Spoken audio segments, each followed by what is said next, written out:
va plutôt parler de comment amplifier le pouvoir d'action, comment changer les modèles de manière drastique pour pouvoir donner les moyens à tous ces acteurs de vraiment agir au quotidien. Et du coup, je vais inviter à nous rejoindre Aurélien Donnet, directeur général délégué d'Acted, Frédéric Roussel, le fondateur et président de Convergence, Bastien Sibyl, qui a fondé l'opération Le Milliard, et Madame la maire Anne Hidalgo, si vous voulez bien nous rejoindre sur scène. Je vous laisse prendre place. Merci.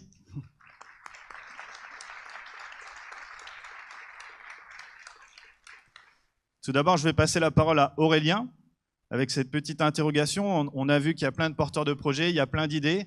Comment est-ce qu'on amplifie leur pouvoir d'action? Comment est-ce qu'on leur donne les moyens de porter leurs actions beaucoup plus loin, beaucoup plus fort et aller toucher beaucoup plus de gens? Merci Fabien, bonjour à tous et ravi d'être ici parmi vous.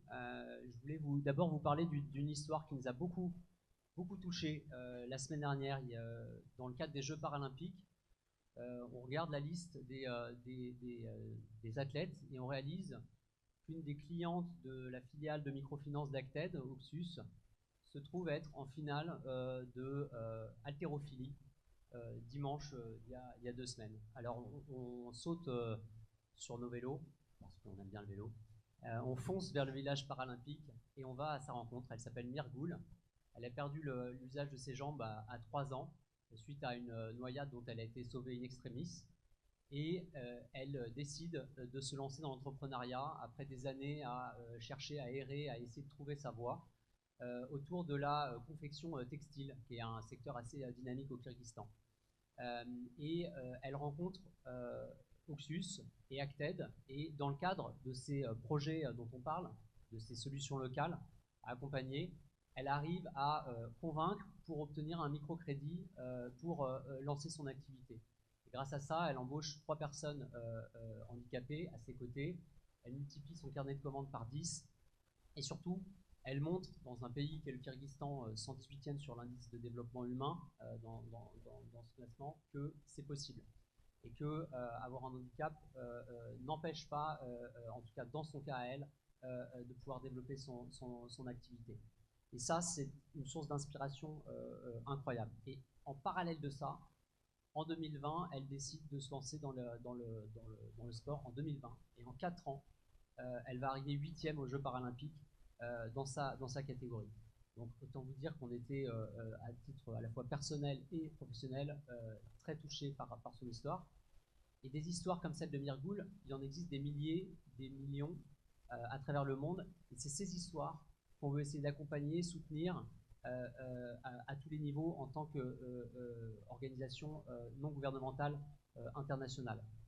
En 2023, on a accompagné 50 000 initiatives de ce type-là à travers des subventions, des mécanismes d'apport de subventions, d'assistance technique, de soutien au développement de ces activités, et également à travers du microcrédit, comme on le disait en Asie centrale précédemment.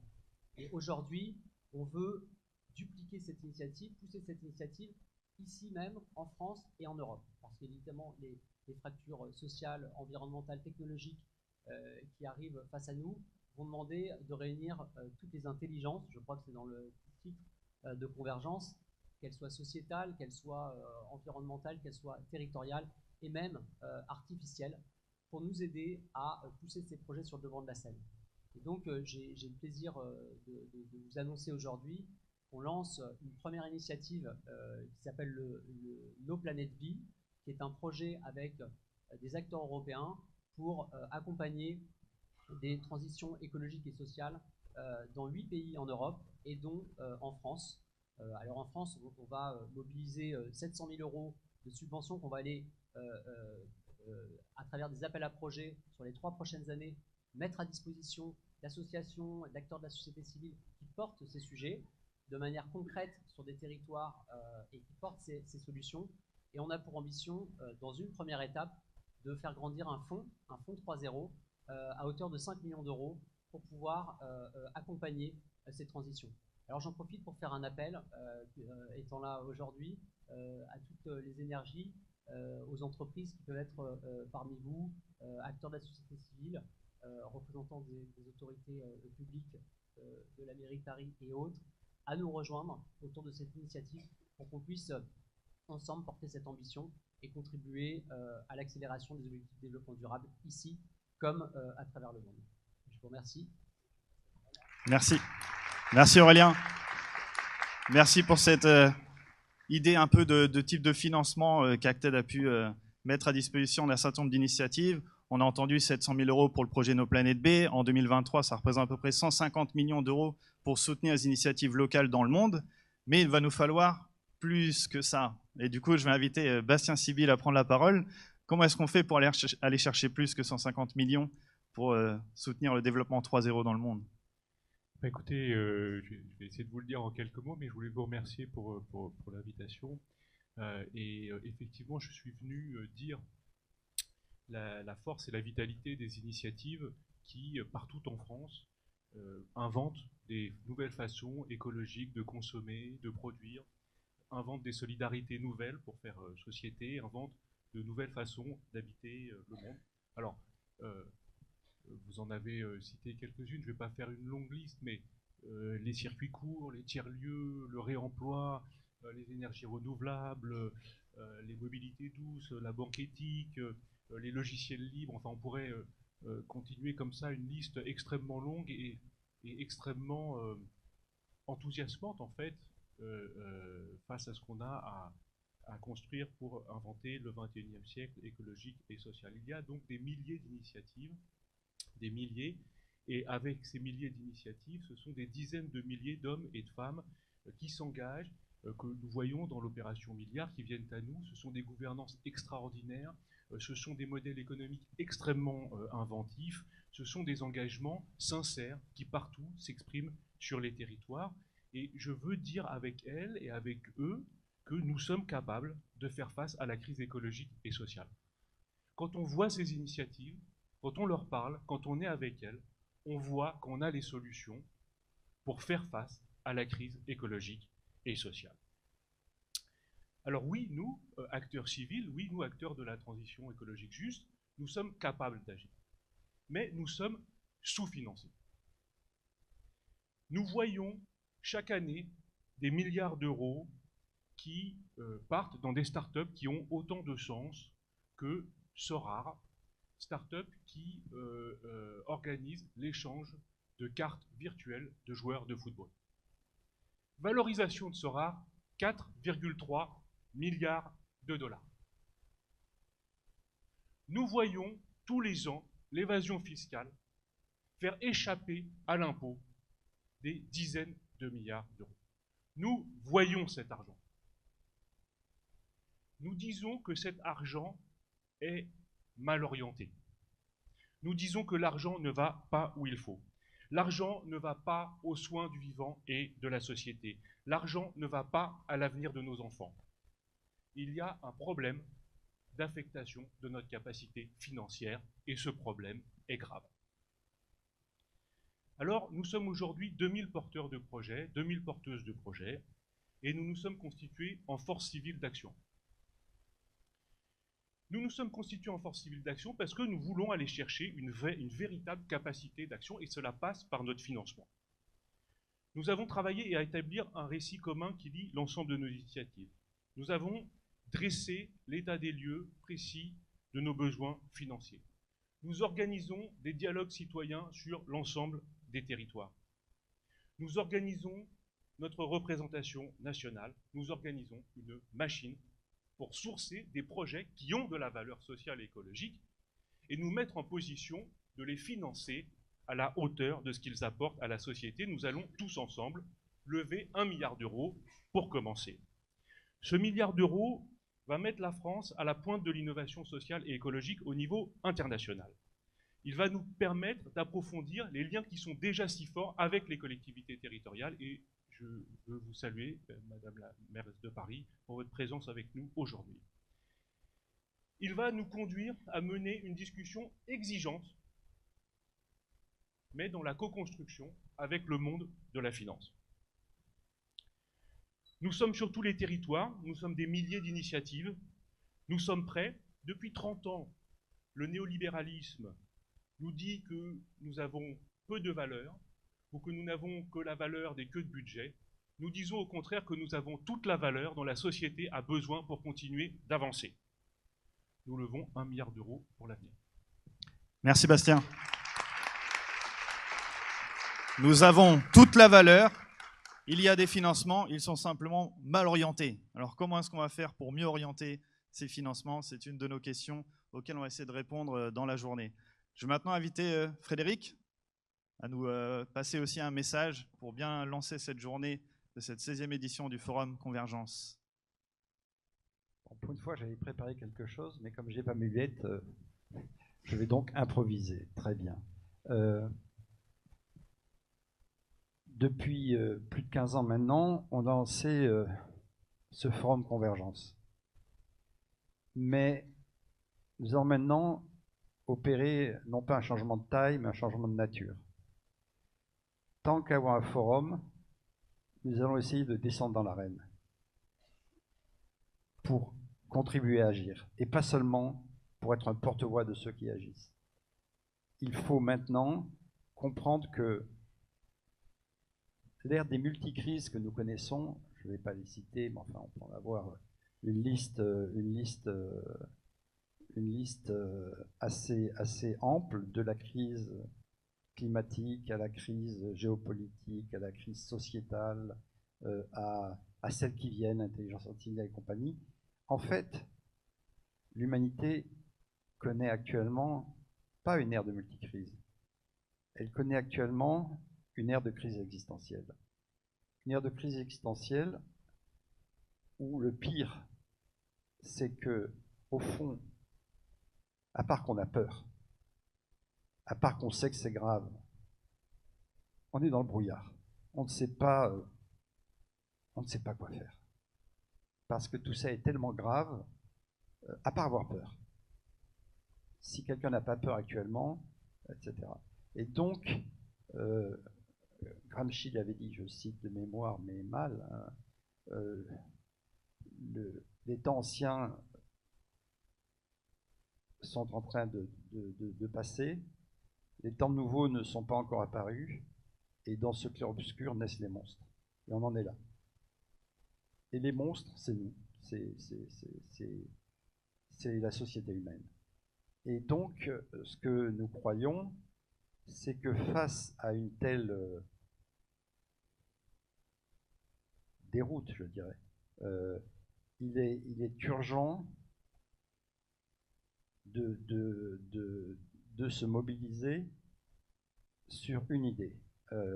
Évidemment, nous avons parlé du 3.0, mais ça, c'est du wishful thinking et un rêve. Mais si on veut être pratique immédiatement, il faut maintenant comprendre que je crois que l'enjeu le plus important, c'est de penser local pour un impact global.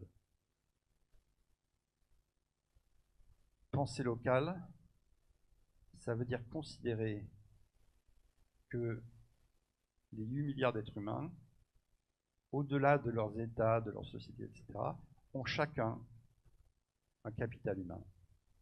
On l'a dit avant moi, je crois que c'était au XVIIIe siècle, il n'y a de richesse que d'hommes. Alors la richesse, c'est l'argent, il faut effectivement... mais c'est beaucoup plus que ça. Le capital humain, c'est beaucoup plus que la richesse. C'est quelque chose de fondamental, et il faut arriver à faire que face à une société qui fonctionne comme elle fonctionne, je crois que tu vas dire, on arrive à libérer ce capital humain chez chacun de nos concitoyens universels. Ce que tu expliquais sur cette handicapée kirghize qui, grâce à nous, a pu sortir de sa maison où elle était bloquée depuis 20 ans pour créer une entreprise et finalement rejoindre les Jeux paralympiques, c'était une personne. Il y en a 8 milliards. Il faut qu'on arrive, en pensant local, en pensant local, à faire que nous contribuions tous ensemble à faire sortir le potentiel de chacun, le capital humain de chacun. Et les outils actuellement, puisque l'outil principal de la société humaine, c'est l'État, ces États ne sont pas les mieux placés actuellement. Ils ont évidemment toute leur légitimité, heureusement qu'ils sont là, mais ces États n'ont pas été conçus pour penser localement. Bon, alors évidemment, la France, qui a eu 100 ans de centralisation dans les gencives, est particulièrement touchée, puisque depuis 100 ans, on considère que tout se fait à Paris dans 3 rues, et on voit le résultat. On a un pays qui consacre à son État et à sa protection sociale le budget le plus important de tout l'OCDE, 53%, et en même temps, un sentiment d'abandon pour 80% de la population française dans les territoires. Le contraste est frappant. Et on ne peut pas attendre que les États comprennent, parce que les États, c'est une grosse bureaucratie, et c'est des rapports de force, etc. Donc, il est important de comprendre... Fred, tu m'as donné une mission de gardien du temps. D'accord, voilà. Je sais que tu vas me détester pendant 1 an, mais Voilà. juste pour conclure. Si j'ai bien compris, monsieur est le maître des horloges, donc j'ai Juste aujourd'hui. Et du coup, nous pensons à essayer de synthétiser ce qu'il faut faire par un mot. Ça s'appelle Humanitera. Il nous faut maintenant un concept qui doit permettre d'éclairer la voie devant nous. On a le 3-0, c'est un objectif très lointain, mais il nous faut un mot. Et à notre sens, le mot le plus simple, compris dans toutes les nations du monde, c'est Humanitera. L'homme et la terre, c'est la même chose. Et à nous de faire en sorte qu'on concilie efficacement cette vision du local pour agir globalement dans la perspective Humanitera. Et voilà. Et merci Fred. Merci. Humanitera, c'est le mot qu'on va retenir. Et maintenant, on va passer la parole à la maire de Paris, Madame Hidalgo, cofondatrice de la mairie de Paris et cofondateur du Forum Convergence. On le remercie encore une fois de sa présence et je vous donne la parole, Madame la maire. Merci beaucoup, merci infiniment d'abord pour cette invitation. Et c'est vrai que je suis une fidèle depuis le début de ce Forum Convergence. Parce que cette idée, elle m'habite, parce que les valeurs, les projets que vous portez, qu'on porte ensemble depuis longtemps, sont pour moi l'espoir et le chemin que nous devrions tous suivre sur cette planète.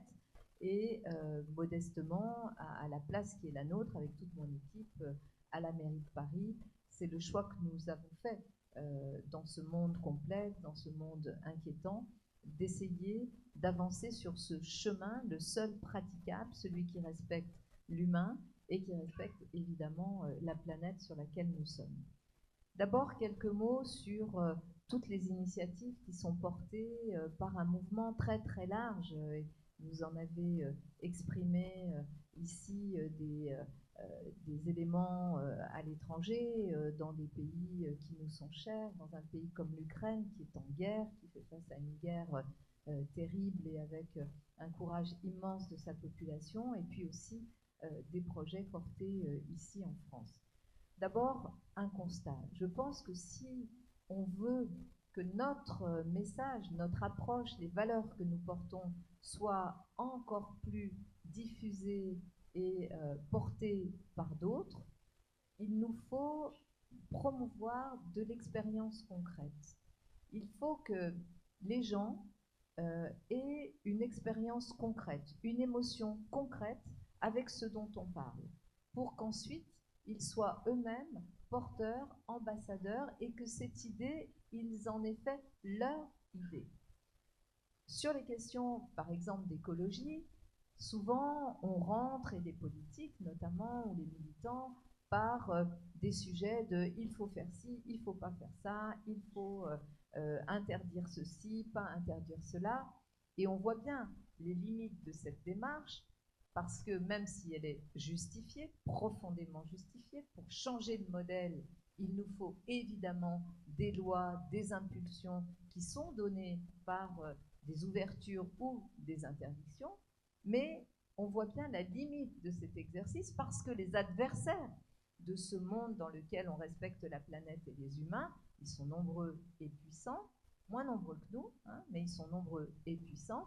Ils savent très bien se saisir de cette démarche qui est la nôtre pour la caricaturer et la vider de son sens. Ce que nous cherchons, nous, par exemple, les écologistes, les humanistes, c'est à vivre mieux. On le sait, c'est ce que nous cherchons quand on essaye de réduire la vitesse sur le périphérique. C'est pas pour emmerder le monde, c'est pour qu'il y ait moins de morts parce que ça fait baisser la pollution. Mais sauf que c'est souvent repris, caricaturé, et après il est très difficile d'expliquer tant que les gens n'ont pas vécu une situation. Les gens qui vivent la situation de pollution aux abords du périph', ils savent de quoi on parle. Les gens qui font de l'asthme, les enfants qui sont malades, les personnes plus âgées qui souffrent et qui n'arrivent plus à se déplacer physiquement parce qu'elles ont des affections respiratoires, elles ont cette expérience malheureuse. Ce qu'il nous faut promouvoir, ce sont des expériences heureuses. Expérience avec la nature, expérience avec l'eau, expérience dans le partage, expérience de vécu.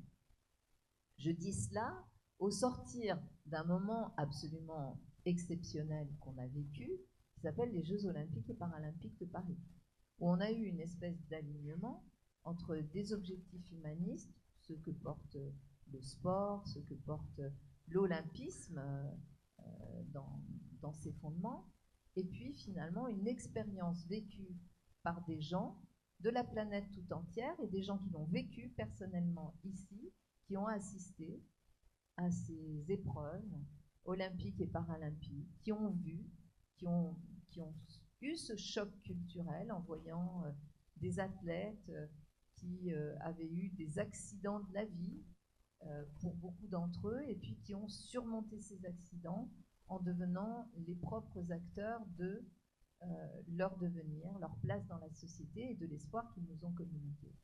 Et on a eu, par l'émotion que cela a procuré, une émotion partagée de quelque chose qui quand même donne de l'espoir, qui nous fait dire que c'est pas perdu, qu'on peut être heureux ensemble et que globalement, vu la résonance de cet événement qui se déroulait à Paris, et c'est pas pour rien que ça se déroulait à Paris et que ça a eu cette résonance, cet événement-là, il a montré quoi? Qu'il y a quand même une humanité qui a plutôt envie de choisir la voie de la paix, de l'humanisme, du respect de la nature, que la voie de la guerre.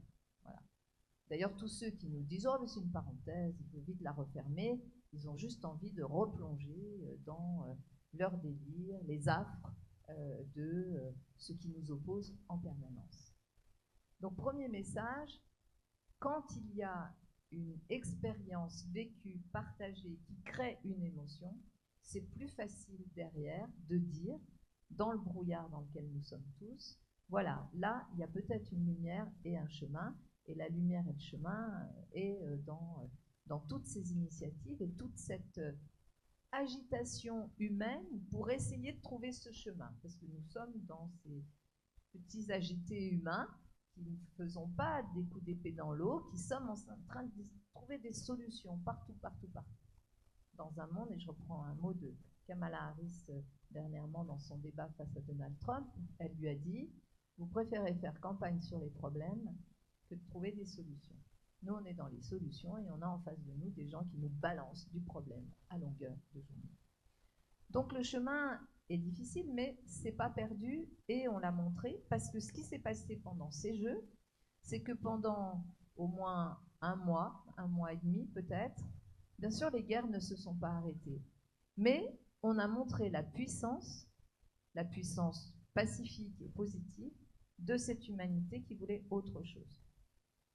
Et d'ailleurs, pendant toute cette période, on a moins entendu les haineux parce qu'ils se sont dit, c'est pas notre moment, on va se replier un peu et on va attendre notre moment pour ressortir de la boîte et montrer que quand même ça va quoi, tout ça c'est fini et on repart comme avant. Donc je pense qu'il faut prendre conscience quand même de notre force, de notre puissance pacifique. La deuxième chose, Et vous avez très très bien parlé, et je rejoins tout ce que vous avez dit, je suis en accord avec les propos précédents. Mais il y a un mot que vous n'avez pas utilisé. En fait, ce que nous faisons, ce que vous faites, ça s'appelle de la politique. Et si à un moment donné, ça ne passe pas par la politique, eh ben, ça ne peut pas marcher, à l'échelle locale, comme à l'échelle nationale ou à l'échelle internationale. Pourquoi?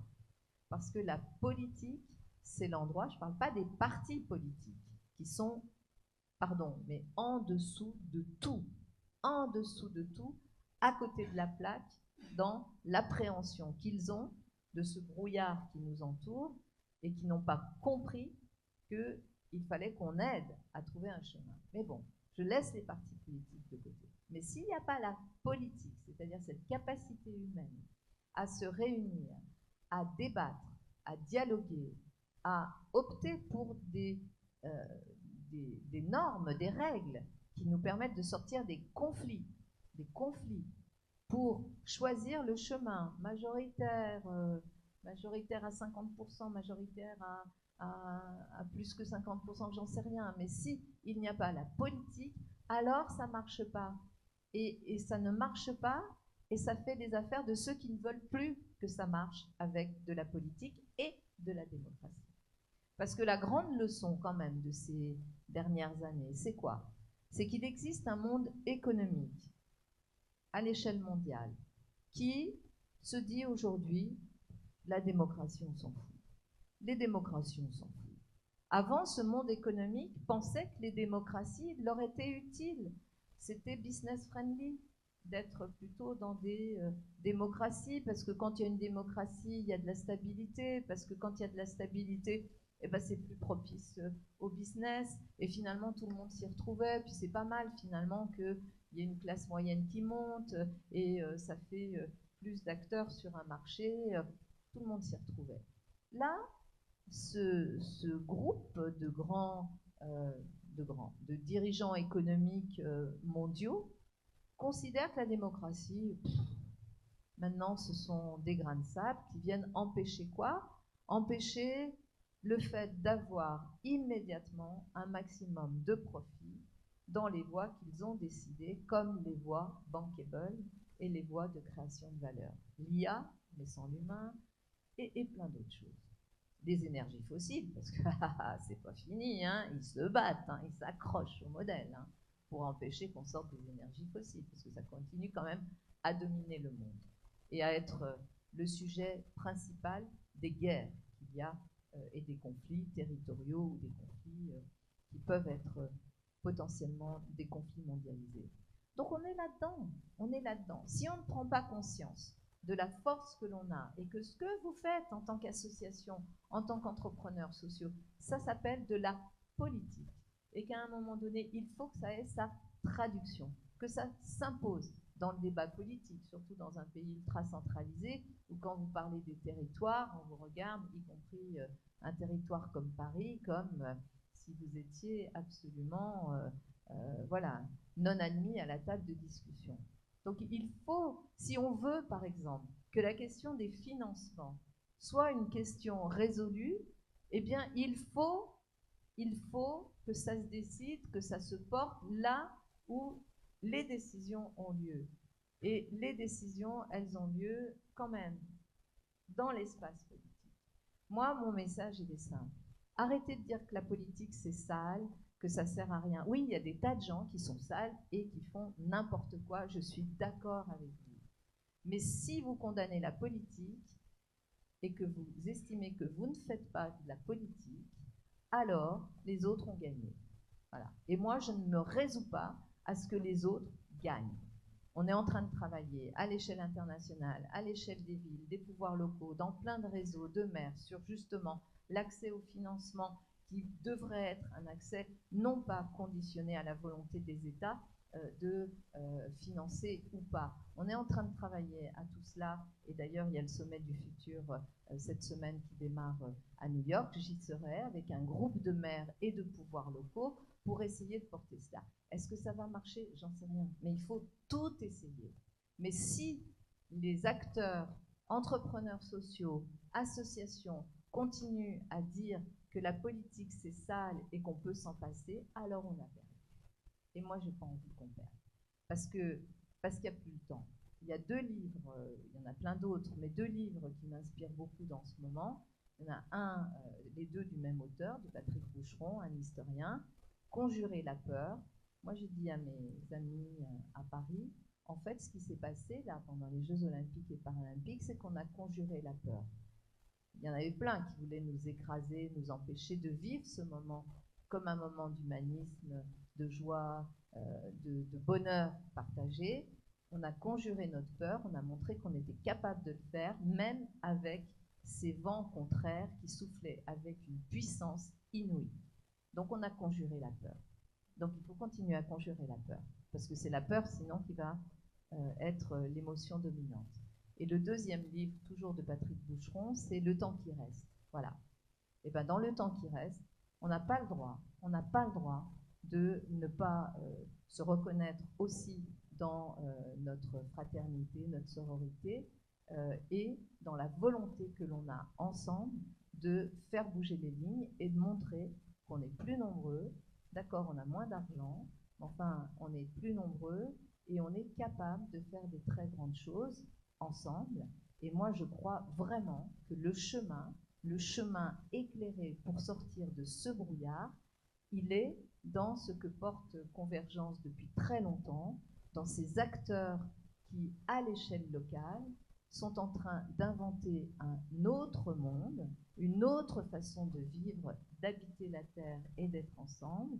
Ayons confiance, conjurons nos peurs, et je sais que ce chemin-là, nous pouvons l'emprunter, mais surtout, ne nous laissons pas atteindre par la façon qu'ont tous ces adversaires de nous renvoyer à je ne sais quoi, à de l'impuissance. La puissance, elle est là, elle n'est pas ailleurs. Merci à vous. Merci Madame la maire. Ce n'est pas perdu.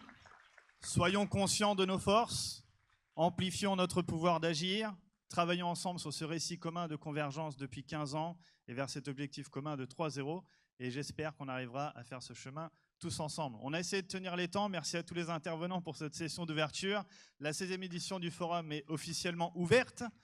Et je vous invite à suivre les 40 sessions et animations qui sont prévues.